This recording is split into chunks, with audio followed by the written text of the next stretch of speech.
Welcome to Tejas world. ഇന്നൊരു കിടൽ കോഴിക്കറി ഉണ്ടാക്കാൻ പോവുകയാണ്. പുറത്ത് വിറക് അടുപ്പിൽ വെച്ചുകൊണ്ട് സബോള വളരെ ചെറുതാക്കി നനുനനുന്ന് അരിഞ്ഞ്, ഇഞ്ചി, പച്ചമുളക്,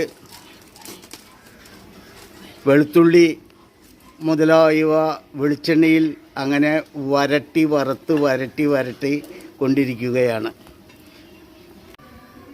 നല്ലപോലെ വരണ്ടതിന് ശേഷം പച്ചമുളക് നെടുകെ കീറിക്കൊണ്ട് ഉരുളിയിലിട്ട് ഇളക്കിക്കൊണ്ടിരിക്കുക. വൃത്തിയായി കഴുകിയെടുത്തിട്ടുള്ള ചിക്കൻ പീസുകളാണ് നമ്മൾ സ്വരൂപിച്ചിരിക്കുന്നത്. ഇതിൽ മഞ്ഞൾ ചെറുതായിട്ട് തൂവി കൊടുത്തിട്ടുണ്ട്, ഇളക്കി വെച്ചിരിക്കുകയാണ്. അടുത്ത പ്രോസസ്സിന് വേണ്ടി വെയിറ്റിംഗ്.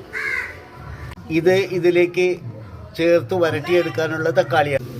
തക്കാളി ഇട്ട് ഇളക്കിക്കൊണ്ടിരിക്കുകയാണ്. ശേഷം ഇറച്ചി ഇട്ടുകൊണ്ട് പാകത്തിന് ഉപ്പും ഇട്ടുകൊണ്ട് യോജിപ്പിക്കുക. അടുത്തതായി മല്ലിപ്പൊടി, മുളക് പൊടി, മസാലപ്പൊടി, കരിവേപ്പില. ഇറച്ചി വേവുന്നതിന് വേണ്ടി വെച്ചിരിക്കുകയാണ്. അതിൻ്റെ മുകളിൽ നമ്മൾ വറുത്ത് വെച്ചിരിക്കുന്ന നമ്മുടെ മല്ലി, മുളക്, വേപ്പില മുതലായവ ഇട്ട് ഇളക്കി മറിച്ച് രണ്ടാം പാൽ ഒഴിച്ചതിന് ശേഷം വേവിച്ചെടുത്തതിന് ശേഷം ഉപ്പ് പാകത്തിനിട്ട് വേവിക്കുക.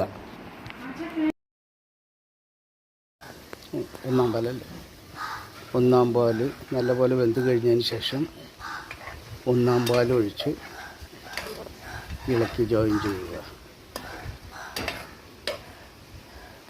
അടിപൊളി ചിക്കൻ കറി റെഡി. അതോടൊപ്പം കഴിക്കാനുള്ള ഫ്രൈഡ് റൈസും ready. Please subscribe my channel.